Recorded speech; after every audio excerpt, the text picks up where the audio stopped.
You're listening to the Hey Sis podcast. This is a space for millennial women to breathe and then go out into the world and lead. Now, here's your host, Dr. Dee Evans. Hey sis, how you doing out there? This episode is about the Russia and Ukraine conflict. I know that I have a large group of listeners that are American. I also have a large group of listeners that are European and that are Russian. I get your messages all the time, so I really felt the need to address this. If you haven't noticed, we've been living under a rock, okay? Ukraine has been on the front page of the news for the past few weeks. I think it began with Putin just moving large numbers of forces to the Ukraine border, but pretty much this weekend, Russia has advanced its invasion into Ukraine. And that means currently, like today, Ukraine is completely surrounded. Almost completely surrounded by 200,000 Russian troops. And Russia is sending more. I just got a notification on my phone that Belarus is going to be sending more troops on Monday. And as Americans, we have to care about this because the risk of this conflict escalating in the Ukraine is extremely high.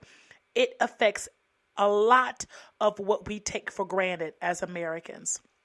Now, there's a lot of warnings, or there were a lot of warnings from United States officials about this imminent attack from Russia's military and the invasion of the Ukraine, even as far back as Thursday.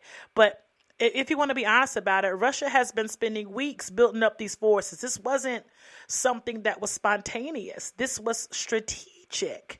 And before it invaded, it struck, I think, several cities and military bases in Ukraine. That sounded like a military strategy to me. Putin knows what he's doing. So Kremlin had repeatedly denied warnings of an invasion before Russian President Putin announced his intention to, and I mean in quotes, to conduct a special military operation. Listen, I don't do Putin. I don't understand these lies he be saying. But at the same time, most of you know this, I am not a fan of first-party news sources. I'm more of a third-party news source type of person because the media lies. But from what we know right now, leading up to the invasion, America is kind of mixed up on what we think we should do as a nation. Now, according to a recent poll done at a university, 57% of Americans said that the United States should not send troops into Ukraine if Russia invades. And 54% support Biden's decision to deploy troops to support the NATO allies. Now, like I said before, we had United States officials tell Joe, look, Sleepy Joe, something gonna happen, all right? So this is not anything that's spontaneous. I have to keep saying that. This isn't just a surprise. This has been going on, all right? So Joe Biden addressed the American public, and he was, he made it clear that the U.S. is not going to send troops to support Ukraine. But he did promise that, in quotes, every inch of the NATO territory would be defended. And he'll be deploying several thousand more troops to Europe to support the Ukrainian people and their government with lethal defensive weapons and economic aid, which would cripple the United States and allied sanctions on Russia. So Biden is over here talking about Russian sanctions on banks. I don't know how that's going to go. I don't even have time to read into that. But here's what you need to know. The high level of United States involvement is very necessary, and it's going to change a few things. Hear me prophetically and hear me with common sense. This war right here, this invasion, I don't care what you're talking about. This here is more than just Russia and Ukraine. It's about more than Russia and Ukraine. This is about, number one, standing what we believe in for the future we want. We want liberty. We want freedom.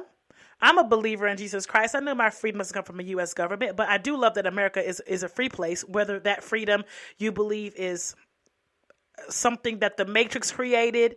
But I do believe that we have more freedom than most countries. All right.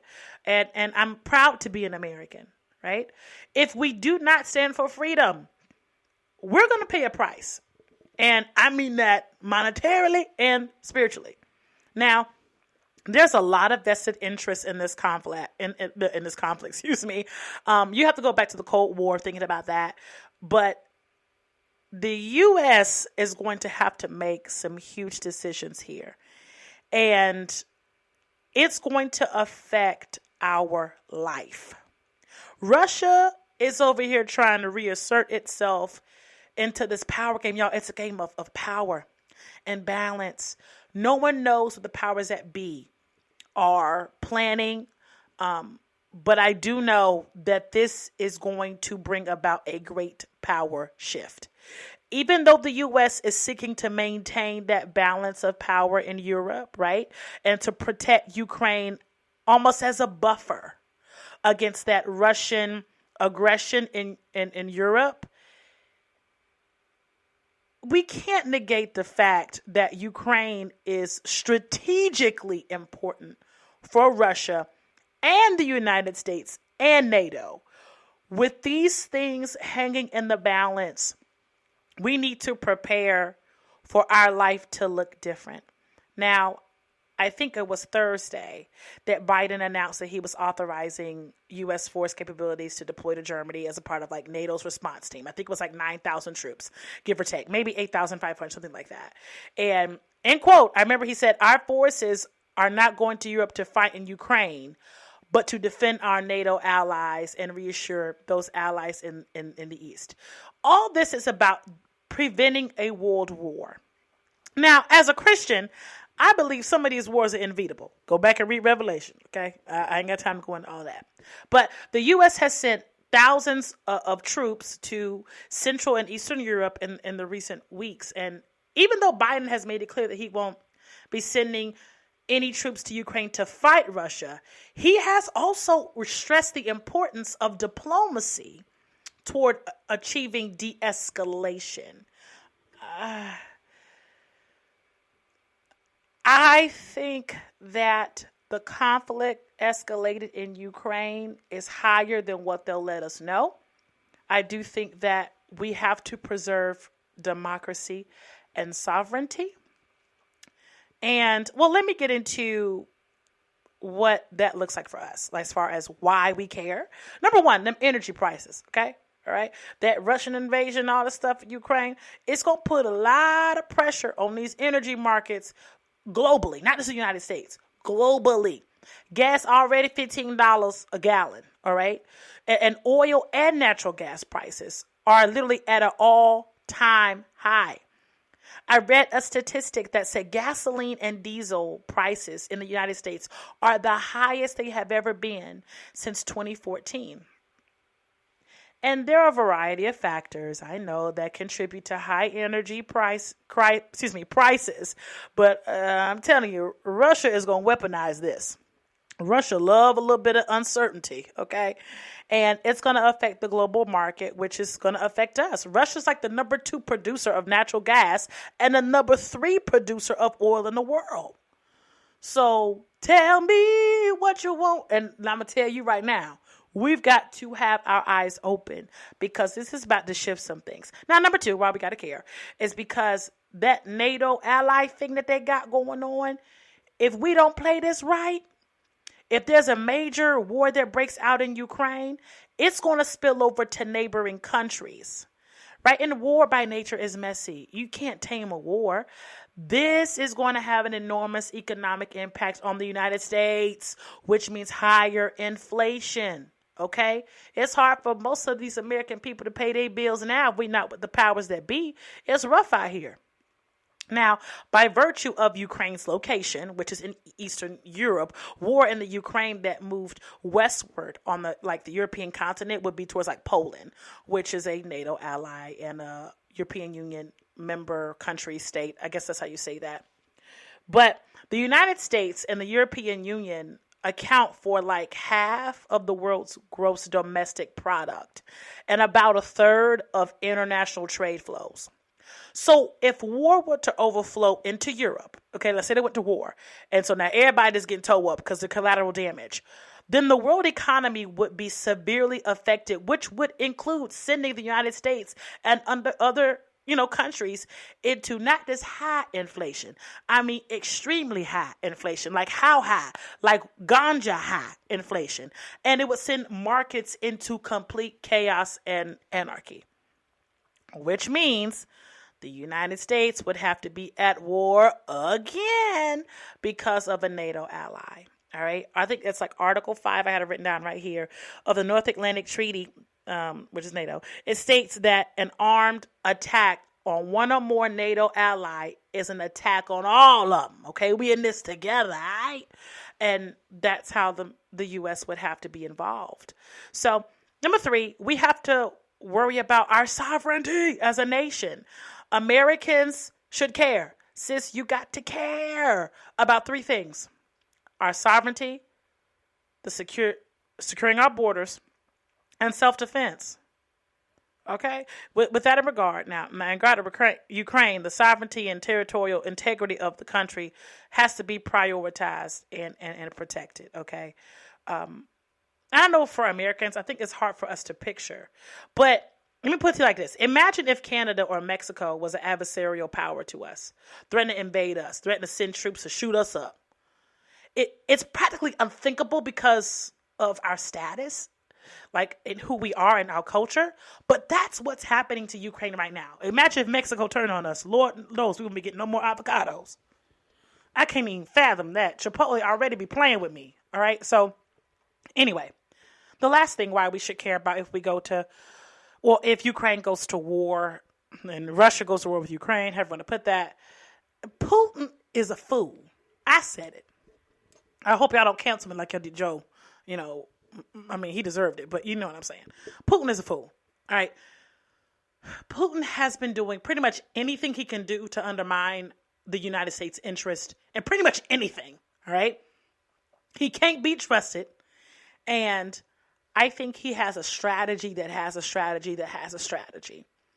And if Putin is pretty much given like a free pass to the Ukraine by the U.S.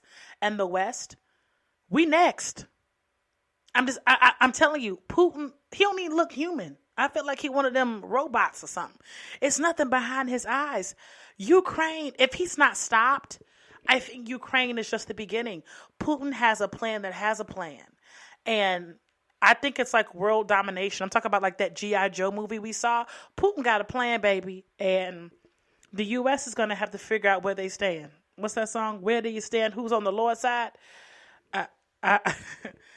We're in for some stuff. So, regardless of what I just said, please read the New York Times. Let me say this.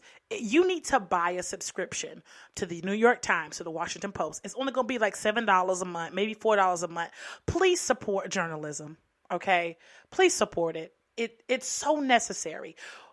Americans are like the only people I know that don't know what's going on in the world, not just down the street in the world. So if you don't have a subscription, please go buy one, please. But aside from that, this is how you need to pray for Ukraine. Like I said, I posted this on Facebook. It's, number 1, we need to ask God to redeem the situation. Divine reversal, please, Lord. Number 2, ask God to bless the spouses and the children of the military personnel. Oh my gosh, I don't want to imagine. I can't imagine. I don't want to. But I pray that their reality becomes the past and that they can work for a better future and a better present. Number 3, we need to pray for these missionaries. They need help. These Christian missionaries that are there, their faith is being tested beyond what I can even think or imagine. And so I pray that their faith won't fail in the name of Jesus. We need to pray against hardness of the heart and bitterness from Ukraine and Russia. I mean, I'm sure they got some mixed families. Everybody, probably got, Ukrainian mama and a Russian daddy. Pray for that. There's probably a lot of tension in these homes, right? So praying against like that division in families and homes. I've been praying for divine encounters for people. I mean, angelic assistance. I mean, Jesus appearing to people and just giving them words and delivering them. I'm just praying that God bombard this entire thing because we've seen him do it. And so I'm excited. I'm looking forward to, and when I say I'm excited, I'm always looking for God to move in a way that astounds me.